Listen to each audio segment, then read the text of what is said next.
Okey, bismillahirrahmanirrahim. Assalamualaikum warahmatullahi wabarakatuh, dan selamat pagi. So, seperti yang saya janji dalam video saya yang lepas, hari ini kita akan bincang tentang, salah satu isu ataupun permasalahan yang berlaku apabila kita pasang solar PV, terutamanya untuk, industri ataupun commercial building di mana mereka dikenakan denda selepas mereka pasang solar. So, denda apa tu? Denda yang kita panggil sebagai power factor surcharge. So isu ni saya akan cuba kupas untuk kita lihat kenapa tiba-tiba lepas kita pasang solar, kita dikenakan denda power factor surcharge. Okey, sebelum saya pergi kepada apa tu power factor surcharge dan sebagainya, izinkan saya just introduce sedikit tentang power factor. So apa tu power factor? Sebenarnya bila kita bercakap tentang AC, okey, ataupun arus ulang-alik, dia ada dua jenis power. Power pertama kita panggil sebagai real power, P, unit dia kilowatt, dan power kedua kita panggil sebagai Q, unit dia kilovar. Okey. So kita ada dua power ni dan dekat sini daripada gabungan dua jenis power ni dia akan menghasilkan sudut. Ini kita panggil sebagai sudut power factor. Okey. Yang ini adalah sudut power factor. Dan formula power factor adalah sebenarnya cos theta. Okey, so cos kepada nilai angle ni. Makin besar nilai angle, makin rendah power factor ke. Itu adalah konsep. Okey, maksudnya kalau boleh kita nak theta ni, angle ni sekecil mungkin. Okey, bila nilai angle ni sekecil mungkin, apa yang akan berlaku, dia akan memberi, kita panggil, manfaat kepada, sistem, electrical system. Alright. So, kalau pernah dengar tentang, cap bank, capacitor bank, apa yang kita buat biasanya, dalam konsep capacitor bank, kita ada nilai P biasa. Katakan kilang ni mula-mula dia ada nilai Q yang panjang macam ni tinggi dia, okey. So, apa yang dia buat, dia pasang cap bank. Cap bank, dia adalah nilai Q negatif ni, QC ni. So, bila dia pasang QC, maka Q yang tinggal, lepas dia cancel out, okey, Q yang tinggal adalah panjang yang ni. So, kalau kita tengok, asalnya Q dia panjang penuh. Betul? Angle dia theta 1. Besarlah angle dia. Lepas tu, kita pasang kapasitor, dia turun, maka angle kedua jadi kecil. So, bila theta kecil, power factor improve.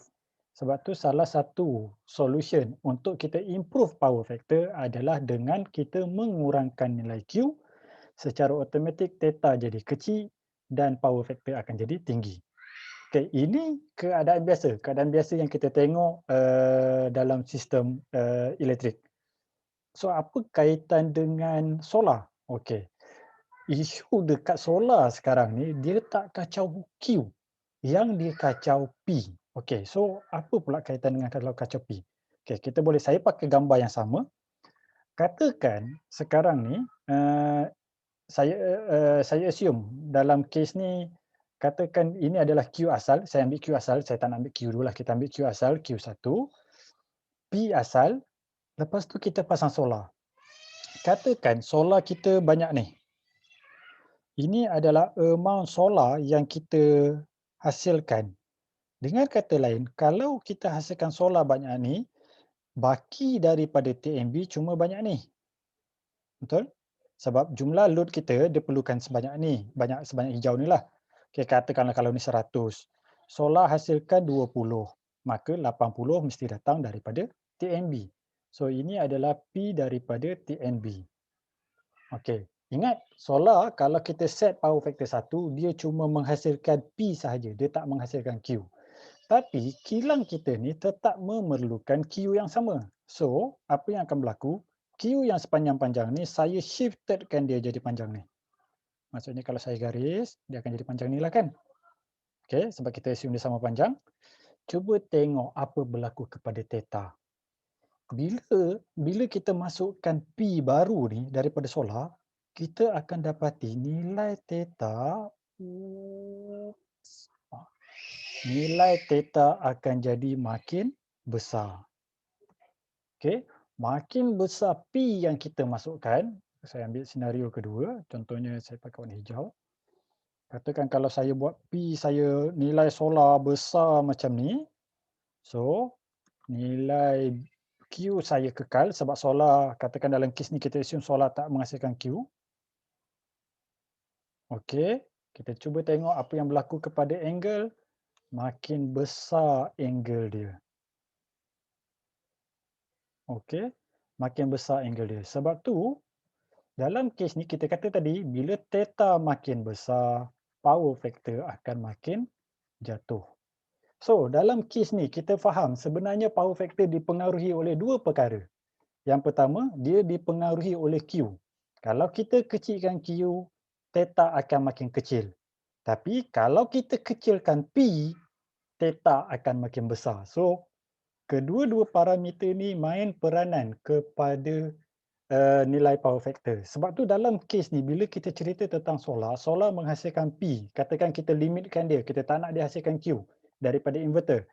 So makin besar P yang solar bagi, makin sikit P yang TNB supply, makin besar power factor untuk kilang tersebut. Makin besar angle power factor theta tu, maka makin rendahlah nilai power factor. So bila makin rendah power factor, maka uh, kilang ataupun industri tersebut akan dikenakan power factor surcharge. Berapa nilai power factor yang dia perlu maintain? Untuk bawah 132 kV, dia kena maintain mesti di atas 0.85 nilai power factor. So ini adalah konsep. So jom kita tengok contoh analisis. Right, kita buat dua case. So kita pergi contoh analisis. So sebelum pergi kepada analisis, kita tahu bahawa solar PV nilai output dia mungkin berubah setiap bulan sebab dia bergantung kepada irradiance. Ini adalah contoh irradiance data untuk kawasan utara. So, kalau kita tengok ini adalah nilai irradiance ni. Kawasan utara biasanya irradiance dia sangat besar berbanding dengan bahagian selatan macam kami di Johor. So, dalam kes ni kita tengok daripada 12 bulan, irradiance yang paling tinggi adalah pada bulan 3. Okey, dalam analisis saya akan pakai irradiance yang paling besar. Sebab kenapa? Bila makin besar nilai irradiance, makin banyak P yang akan dihasilkan oleh solar. Makin banyak P yang dihasilkan oleh solar, maka makin pendek, makin kecil lah P daripada TNB, makin besarlah angle tersebut. So, dengan kata lain, saya tengah cuba analyze the worst condition. So, kalau the worst condition, kita pasang solar, sistem okey, maksudnya kalau pada bulan-bulan lain, should be no problem. Alright? So dalam kes ni, kita akan ambil kira kita punya peak sun hour kita adalah sebanyak 5.81 hour. Okay, ini adalah parameter dalam solar. So, kita tengok, kita ambil 5.81 dalam kes tadi. So, ini adalah uh, bil sebenar sebuah kilang. Okey, so kilang ni berapa banyak dia pakai? Kita tengok dekat sini. So kilang ni jumlah tenaga yang dia gunakan sebulan adalah sebanyak 1,800,000 kilowatt hour. Okey, bil dia sebanyak 644,000 sebulan. Dan dalam kes ni, kilang tersebut menggunakan reactive power. Ini adalah P.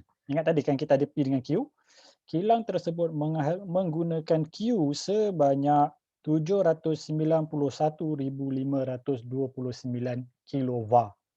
Okey, jumlah power factor yang digunakan sebulan oleh kilang ini adalah sebanyak 0.92 power factor, which is very good. Sebab minimum dia 0.85. Pengoperasian kilang ni sekarang ni, dia cuma menggunakan 0.92 power factor berdasarkan P macam ni. Dan kita katakanlah kilang ni bercadang untuk pasang solar sebanyak 2.436 megawatt peak atas bumbung dia. Dia 2.436 peak. Dan kita kata tadi kita nak ambil worst case, maka kita assume PSH kita 5.81 hour. Efisiensi keseluruhan sistem kita assume 85%. Maka kita expect jumlah PV, jumlah tenaga yang akan dihasilkan oleh PV selama sebulan adalah sebanyak 438,748 kilowatt hour. So, kalau kita buat dalam bentuk gambaran sekarang ni, Kita ada triangle. Okey.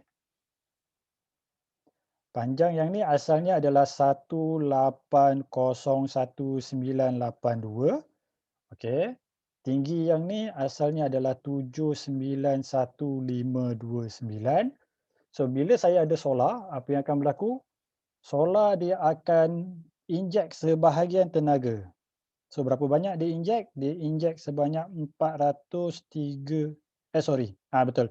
438,748 kilowatt hour. So baki yang TNB perlu bekal berapa banyak? Saya tukar color. Baki baru yang TNB perlu bekal hanyalah, so saya gariskan macam ni sebab jumlah tenaga masih sama kan? 1363234. So dengan kata lain, sebelum ni TNB bekalkan 1.8 juta kilowatt hour. Bila dia dah pasang solar sebanyak 2.436 megawatt peak, jumlah daripada TNB dia cuma perlukan 1.3 juta. Okey. So, apa beza dia? Dekat sini macam kita tengok teori tadi, asalnya power factor adalah ini angle dia. Okey. Ini angle theta 1. Berapa nilai theta 1 punya power factor? 0.92. So, disebabkan biru ni muncul, maka kita akan ada power factor. Kita akan ada power factor baru. Kita assume Q tu sama. Okey, kita anggap dia sama panjang ni. Okey, Q sama. Maka kita tahu angle kedua akan lagi besar. Bila angle makin besar, kita tahu power factor jatuh.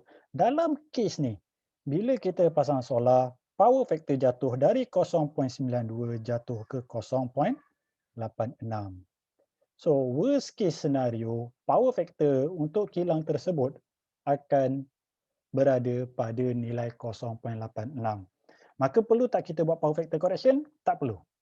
Dengan kata lain, dalam kes ini, kilang tersebut akan selamat daripada dikenakan secas. So, bolehlah dia pasang 2.436 megawatt peak. Sebab ni bilik irradiance paling besar. Okey, ataupun kita panggil PSH paling besar. So, bila bulan-bulan lain, PSH dia lagi kecil, maka power factor dia akan lagi tinggi. Makin baiklah. Okey, ini kes pertama.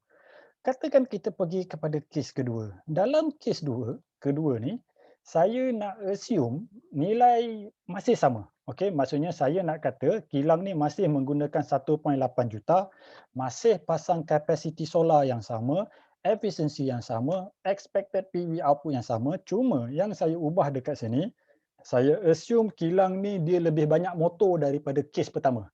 Bila makin banyak motor, apa yang akan berlaku? Dia lebih banyak nilai reactive power. So, kita buat analisis, katakan nilai reactive power dia adalah 1.2 juta kilowatt, maka power factor dia 0.87. Saya nak assume ini adalah kilang kedua yang mana menggunakan tenaga P yang sama. So, dia dikenakan bayaran bil yang sama, tapi nilai power factor dia agak rendah, 0.87. Okey, so apa yang akan berlaku? Dalam kes ni, disebabkan Q dia lagi besar, macam kita lukis gambar tadi kan? Okey, dalam kes gambar tadi, dalam kes ni Q dia lagi tinggi daripada Q yang kes pertama. Bila kita ubah, bila kita ada cancellation daripada solar, okay, which is expected output solar masih sama, 43878, new P masih sama, 1.3 juta, tapi disebabkan Q dia tu lagi tinggi, kita akan dapati theta dia lagi besar. Bila theta makin besar, untuk kes ni, asalnya power factor 0.87 tak kena denda. Tapi bila dia pasang solar, nilai power factor jatuh kepada 0.8. Okey? Nilai power factor jatuh kepada 0.8. So, daripada sini kita nampak dia dah akan dikenakan power factor secas. Sebab asalnya 0.87 which is normal, which is dia tak pernah kena denda tiap-tiap bulan. Tiba-tiba dia pasang solar, betul akan berlaku penjimatan sebab pengurangan tenaga daripada 1.8 juta kepada 1.3 juta, tapi dia dikenakan secas. So berapa banyak secas? Oh ni sorry ni. Tersalah slide ni. Okay, so berapa banyak secas yang dikenakan? Jom kita tengok pada next page, next slide. Bila kita kurangkan tadi daripada 1.8 kepada 1.3 disebabkan kita pasang solar, saya dah buat analisis, bil baru yang dia akan kena adalah sebanyak 419,000 sahaja. Bil asal 644,000. Bila dia dah pasang solar tadi tu, bila saya buat analisis, okey, tadi saya dah kira siap-siap, bil baru dia akan lebih kurang 419,000. Macam mana saya dapat? Okey, ini adalah yang ini saya fixkan sebab ini adalah penggunaan waktu off peak. Biasanya solar kita berfungsi waktu peak hour saja, waktu siang, betul? So saya akan tolakkan jumlah tenaga yang ada ni dengan jumlah tenaga yang solar hasilkan dan saya buat kiraan baru dan juga maksimum demand pun saya akan kurangkan. So anggaran new bill dia sekarang adalah 419,000. So kita nampak, oh, berlaku penjimatan 200,000, betul? Tetapi disebabkan power factor jatuh daripada 0.87 kepada 0.8, apa yang akan berlaku? Dia akan kena secas sebanyak 44,000 sebulan. So berbanding dengan kes pertama tadi, kes pertama dia dapat jimat juga, dia dapat penjimatan yang sama iaitu 419,000 tapi dia tak ada penambahan 44,000. Dalam kes kedua, sebab power factor dia 0.87 jatuh ke 0.8, pengurangan yang sama 419,000 tapi ada tambahan penalti 44,000 disebabkan oleh power factor yang rendah. Okey. So macam mana kita nak solve isu ni? Ada dua kaedah. Yang pertama adalah dengan cara kita ubah, kita set supaya power inverter kita daripada solar dia boleh beroperasi pada nilai adjustable power factor range antara 0.8 sama ada leading ataupun leading. Okey, itu kaedah pertama. Iaitu sebenarnya dekat inverter kita sekarang ni, dia dah ada untuk kita adjust. Kita nak minta dia nak adjust. Okey, katakan kita kata okey sebab power factor dia rendah, kita include parameter ni, maka dia akan adjust automatic. So, tapi apa kelemahan dia? Kelemahan dia kalau kita faham tentang konsep power factor ataupun konsep apparent power, contoh macam ni, dalam kes ni kita assume VA ni sebenarnya kalau saya nak buat analisis, saya boleh buat analisis macam cawan lah, teh tarik. Dalam teh tarik, biasanya kita nak minum air, betul? Air dia yang ni, atas ni cuma buih. Okey, buih teh tarik lah. So ini saiz cawan. Unit VA ni adalah unit saiz cawan tu. Ini adalah unit VA. Maka ini adalah P, ini adalah Q. Okey, VA ni kena fix lah, dia tak boleh berubah sebab saiz cawan kan, kita tak boleh lah nak saiz cawan tu kita tiba besar-besar kan. Okey, so saiz cawan sama. So kalau kita buat makin banyak buih teh tarik tu, sebenarnya air kita makin sikit. Ataupun kalau kita tak nak buih, apa yang berlaku, air kita akan penuh. So sama konsep dalam kes ni, saiz cawan tu kita assume kalau 110, 110,000. Kalau power factor 1, maksudnya tak ada Q langsung. Okey, bila tak ada Q, maksudnya maksimum power yang solar boleh hasilkan ataupun yang kita boleh dapat daripada solar pun 110,000. Tapi kalau kita benarkan adjustment di sini 0.8 power factor, maka Q akan terhasil apa yang kita boleh target. Tadi kan kita cerita, kita kata kita boleh hasilkan tenaga solar banyak ni dan sebagainya. Tenaga tersebut akan berkurang disebabkan Q wujud, maka nilai P output daripada PV akan berkurang. So, kita akan tengok penjimatan dari segi PV akan lebih sedikit. Itu option pertama. Kalau kita nak adjust menggunakan inverter kita. Ataupun option kedua, kita kekalkan supaya inverter kita beroperasi pada power factor 1, tapi kita perlukan capacitor bank. Okey, kenapa capacitor bank? Ingat tadi yang kalau kita ada cerita macam ni, tugas capacitor bank dia akan kurangkan nilai Q dekat sini supaya angle baru akan jadi lagi kecil, maka power factor akan improve. Maka akan ada calculation yang tertentu untuk kita tentukan berapa nilai capacitor bank supaya dia lebih ekonomik. Alright? So, dekat situlah kenapa kadang-kadang bila industri pasang solar panel, pasang PV, okey, di bawah NEM ataupun self consumption dan sebagainya, kena hati-hati sebab sekiranya tersalah design, tersalah kira, kalau kita take for granted tentang nilai power factor, apa yang akan berlaku kepada industri tersebut ataupun building tersebut, mereka akan dikenakan penalti secas pula. So dia jimat sebahagian tapi dia kena penalti benda lain. Okey. Itu saja daripada saya. So, sekian. Assalamualaikum warahmatullahi wabarakatuh.